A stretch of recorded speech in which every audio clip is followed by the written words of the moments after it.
خواب اگر ایک عظیم نسل کا ہے تو پھر شادی اس لڑکی سے نہیں کرتے جس کی صرف فیس بیوٹی اور فزیک نے آپ کو اٹریکٹ کیا ہے.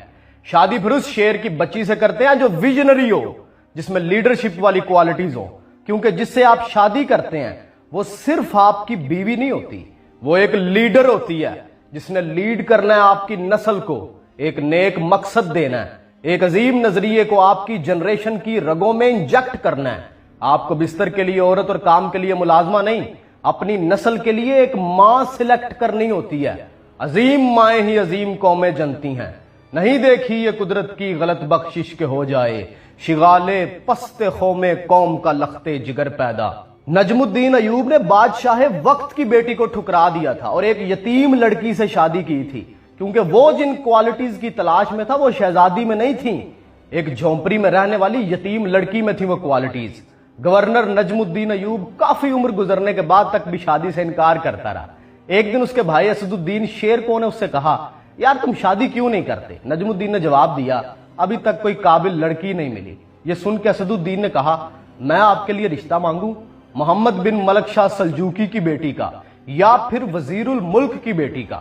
تو نجم الدین نے کہا وہ میرے لائق نہیں ہے. شیر کو یہ سن کے حیران رہ گیا اور کہتا پھر کون ہے آپ کے لائق؟ نجم الدین نے پھر بتائیں اسے کوالٹیز. اس نے سن کے کہا حضور ایسی لڑکی کہاں ملے گی؟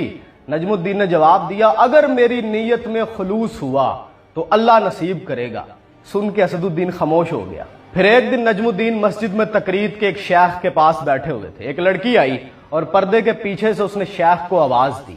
شیخ نے لڑکی سے بات کرنے کے لیے نجم الدین سے معذرت کی. نجم الدین سنتا رہا کہ شیخ لڑکی سے کیا فرما رہے ہیں. شیخ نے لڑکی سے کہا, تم نے اس لڑکے کا رشتہ کیوں مسترد کر دیا جس کو میں نے بھیجا تھا؟ اس لڑکی نے جواب دیا, اے ہمارے شیخ, وہ لڑکا واقعی خوبصورت اور بڑے رتبے والا تھا مگر وہ میرے لائق نہیں تھا. شیخ حیرت سے بولے, کیا مطلب؟ کیا چاہتی ہو تم؟ اس نے کہا, شیخ مجھے ایک ایسا ہم سفر چاہیے جو میرا ہاتھ پکڑ کے مجھے جنت میں لے جائے, اور اس سے مجھے اللہ ایک ایسا بیٹا دے جو بلا کا شاہ سوار ہو, جنگجو ہو, اور وہ مسلمانوں کا قبلہ اول واپس لے. نجم الدین حیران رہ گیا, کیونکہ جو وہ سوچتا تھا یہ لڑکی بالکل وہی سوچتی تھی.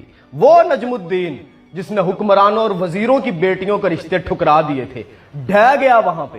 اس نے شیخ سے کہا, اس لڑکی سے میری شادی کروا دیں. شیخ نے کہا, نجم الدین تم گورنر ہو اور یہ محلے کی سب سے فقیر گھرانے کی لڑکی ہے. یہ سن کر اس نے کہا, شیخ میں ساری عمر اس کے انتظار میں رہا ہوں, میں یہی چاہتا ہوں. گورنر نجم الدین ایوب نے اس لڑکی سے شادی کی اور پھر اللہ نے ان کو وہ بیٹا دیا جو بلا کا شاہ سوار ہوا, جس کی ذہانت اور دلیری کے قصوں سے آج بھی تاریخ گونج رہی ہے, جس نے مسلمانوں کے قبلہ اول بیت المقدس کو آزاد کروایا. دنیا ان کے بیٹے کو سلطان صلاح الدین ایوبی کے نام سے جانتی ہے. باپ کا علم نہ بیٹے کو اگر ازبر ہو, پھر پسر قابل میراث پدر کیوں کر ہو. جب شکوے کے اندر اقبال نے کہا نا